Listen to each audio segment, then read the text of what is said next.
شروع اللہ کا نام لے کر جو بڑا مہربان نہایت رحم والا ہے۔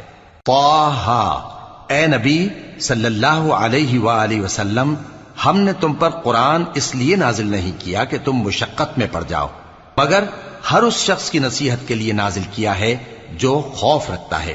یہ اس ذات کا اتارا ہوا ہے جس نے زمین اور اونچے اونچے آسمان بنائے، یعنی رحمان، جو عرش پر جلوہ افروز ہوا۔ جو کچھ آسمانوں میں ہے اور جو کچھ زمین میں ہے اور جو کچھ ان دونوں کے بیچ میں ہے اور جو کچھ مٹی کے نیچے ہے، سب اسی کا ہے۔ اور اگر تم پکار کر بات کہو تو کیا ہے، وہ تو آہستہ کہی ہوئی اور نہایت پوشیدہ بات تک کو جانتا ہے۔ اللہ وہ معبود برحق ہے کہ اس کے سوا کوئی معبود نہیں ہے، اس کے سب نام اچھے ہیں۔ اور کیا تمہیں موسیٰ کے حال کی خبر ملی ہے؟ جب انہوں نے آگ دیکھی تو اپنے گھر والوں سے کہا کہ تم